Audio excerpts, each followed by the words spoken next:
মোহনবাগান পুরো team tata জামশেদপুরে পৌঁছে গেছে। তাপমাত্রা ক্রমশ চড়া থেকে আরও চড়া হচ্ছে। সকাল 9টাতেই তাপমাত্রা ছিল প্রায় 32 থেকে 33 ডিগ্রি সেন্টিগ্রেড এবং তাপপ্রবাহ এরকম সারা বেলা ধরে চলতে 5টা পর্যন্ত ওই 36 ডিগ্রি সেন্টিগ্রেড পর্যন্তই থাকবে। এরকম একটা দাবদাহ পরিস্থিতিতে একটা ভাইটাল ম্যাচ হতে চলেছে জামশেদপুরে টাটা প্লেগ্রাউন্ডে, এবং সেখানে মোহনবাগান মুখোমুখি হবে জামশেদপুর এফসির বিরুদ্ধে। মরণবাচন লড়াই। আইএসএলে টিকে থাকতে গেলে এই ম্যাচটা মোহনবাগানকে অবশ্যই জিততে হবে এবং ফ্লোটিংয়ে থাকতে হবে, এবং মোহনবাগান যে যথেষ্ট চাপের মধ্যে আছে সেটা বোঝাই যাচ্ছে, কারণ লোবেরা সহ সমস্ত প্লেয়াররা এই মুহূর্তে খেলায় মনোনিবেশ করেছে এবং মোহনবাগান টিমটা কী ফরমেশনে খেলাবে সেটা এখনও স্পষ্ট নয়। আজকে বিকেলে যখন লোবেরো প্র্যাকটিস করাবে তখন প্র্যাকটিসের ধরন দেখে বোঝা যাবে অ্যাকচুয়ালি কী টিম মাঠে নামতে চলেছে। তো অনেকের অনুমান দিমিত্রি পেট্রোস হয়তো প্রথম থেকে এইবারে এই জামশেদপুর এফসির বিরুদ্ধে হয়তো খেলতে নাও পারে, কিন্তু বাট লোবেরো কিন্তু শুরু থেকেই পুরোটাই দিমিত্রি পেট্রোস উপরে পুরো লিডিংটা পুরো তার উপরে ছেড়ে দিয়েছিল। তো একটা ফরমেশন হঠাৎ করে ভেঙে দিতে পারে না।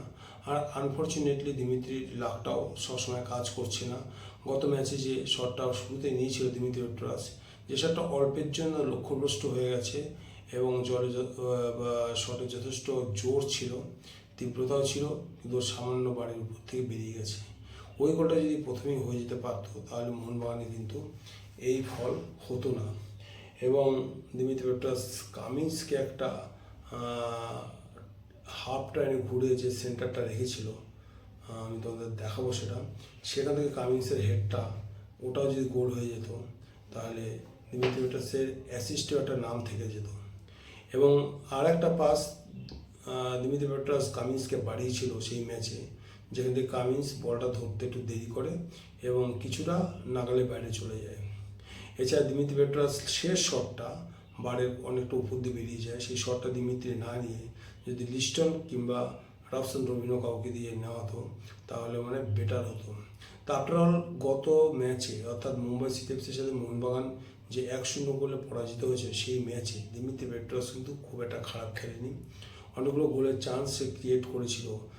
আনফর্চুনেটলি মোহনবাগানের কিছু সমর্থক আছে তারা কোনোভাবেই দিমিত্রির খেলা পছন্দ করছে না এবং তারা আশ্চর্যজনকভাবে যখন Dimitri man of the match হলো আগের ম্যাচে এবং ভালো খেললো, অসাধারণ একটা গোলও করলো, সেবার কিন্তু তারা আশ্চর্যজনকভাবে তারা তো নিশ্চুপ ছিল। তারা খালি ওয়েট করছিল দিমিত্রি কবে বাজে খেলা থেকে দিমিত্রি কবে একটা বাজে মিস করাটা, আমাদের গোল মিস করাটা কিন্তু খেলারই অঙ্গ এবং সেটা যে কোনো প্লেয়ারের সাথেই ঘটতে পারে। আমাকে দেখতে হবে A to Z কেমন খেলাটা খেললো, পুরো দলের দায়িত্বটা সে নিল কিনা এবং কোনো জায়গায় ফাঁকিবাজি আছে কিনা এবং কোনো রকম চান্স ক্রিয়েট করতে পারলো কিনা, সেদিক থেকে কিন্তু যদি বারবার ভিডিও আপনারা লক্ষ্য করেন দেখবেন দিমিত্রি কিন্তু বারবার কিন্তু সে চান্স ক্রিয়েট করার চেষ্টা করেছিল, ডিফেন্সে নেমে ডিফেন্স করার চেষ্টা করেছিল।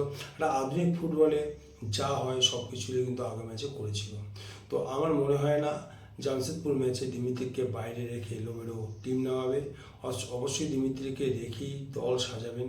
ইতিমধ্যে সোশ্যাল মিডিয়া ফেসবুক থেকে শুরু করে অন্য ইউটিউব বা আদার্স আমরা যে ফরমেশন দেখতে পাচ্ছি, বিভিন্ন মোহনবাগান সমর্থকদের যে ফরমেশন দেখতে সেই সমর্থনে কিন্তু সেই টিম লিস্টে কিন্তু দিমিত্রি পেট্রোসের স্থান নেই, অর্থাৎ দিমিত্রি পেট্রোস না থাকাটাই ভালো, অনেকে আবার কমেন্ট করেছে। বাস্তবিক আগামীকাল জামশেদপুর এফসির বিরুদ্ধে মোহনবাগান কী টিম নামায় তারপরে অথবা সবচেয়ে আজকাল কিছুক্ষণের মধ্যেই প্র্যাকটিস হবে, সেই প্র্যাকটিস দেখে আমরা বুঝতে পারবো, সেখান থেকেই কিন্তু বোঝা যাচ্ছে। তো আশা করছি আগামীকাল মোহনবাগান যে টিম নামাবে সেই টিম আজকের প্র্যাকটিসেই যে টিম নামাচ্ছে তারই প্রতিফলন হবে। তো আমার যেটা মনে হয়, দেখুন আমার প্রেডিকশন আপনাদের সাথে মেলে কিনা, আমার মনে হচ্ছে যে টিম লোবেরো নামিয়েছিল মুম্বাই সিটি এফসির বিরুদ্ধে,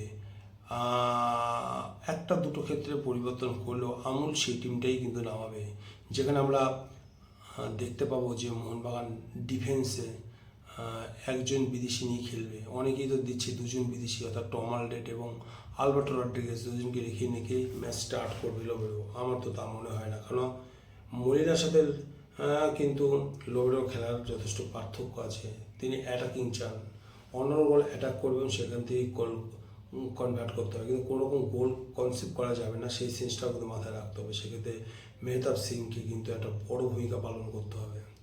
একটা জিনিস লক্ষ্য করা আছে, সুভাশিস কিন্তু সাইডটা ওভারল্যাপে যতটা সরগর হতে পারছে, সেইভাবে নিচে নেমে কিন্তু ডিফেন্সটা ঠিকমতো হচ্ছে না। আমরা আগের দিনকে আমরা দেখেছি যে ছাংতের কাছে বেশ কয়েকবার বিট হয়েছে, এবং সেই দিকটা কিন্তু লোবেরো নিশ্চয়ই সুভাশিস বোসকে স্মরণ করে দিয়েছে। সুভাশিস বোসের সাইডটা কিন্তু আমাদের দেখতে হবে।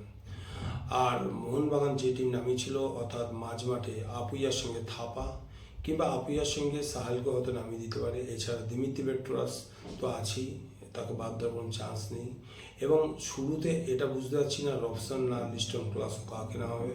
এই তিনজনের মধ্যে, অর্থাৎ লিস্টন ক্লাসও, মনবীর সিং এবং রবসন রবিনো, এই তিনজনের মধ্যে কোন তিনজনকে ফার্স্ট নামাবে, কোন দুইজনকে ফার্স্ট নামাবে, সেটা কিন্তু আজকের প্র্যাকটিসের পর ব্যাপারটা পরিষ্কার হবে, এবং তখন আমরা বলতে পারবো যে অ্যাকচুয়ালি কী ফার্স্ট 11 হতে চলেছে মোহনবাগানের।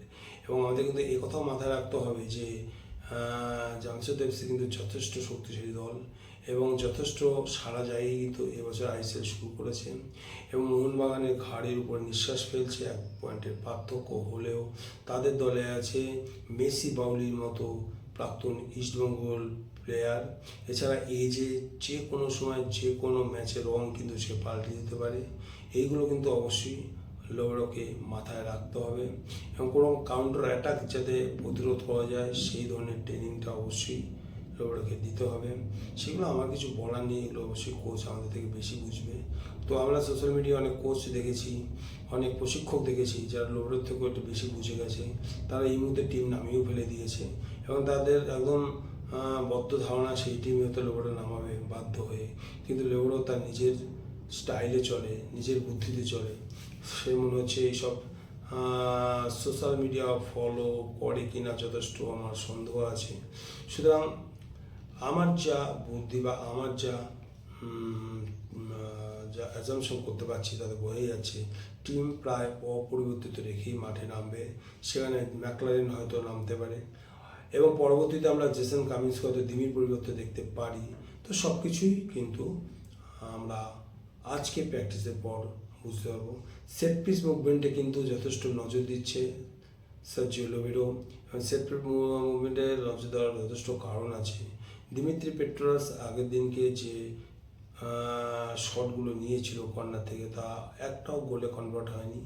এক্ষেত্রে দিমিত্রি পেট্রাসকে আমি যতটা দোষ দেবো তার থেকে যারা ওই ফ্রি কিক করা, অর্থাৎ ওই কর্নার থেকে গোল করতে পারেনি, যেমন রড্রিগেজ আছে এবং যে ম্যাকলারেন আছে, জেসন কামিন্স আছে, তো তাদেরও এখানে দায় থেকে যায় যে গোলটাকে কনভার্ট করা। একটা তো প্রায় বাঁক খেয়ে, দিমিত্রির শট বাঁক খেয়ে প্রায় গোলের মধ্যে ঢুকিয়ে যাচ্ছিল, কোনো রকমের গোলকিপার বাঁচিয়ে দিয়েছে। এছাড়া দিমিত্রির একটা তো আমরা জানি যে একটা গোলও করে দিয়েছিল, বাট অফসাইডের জন্য সেটা বাতিল হয়ে গেছে।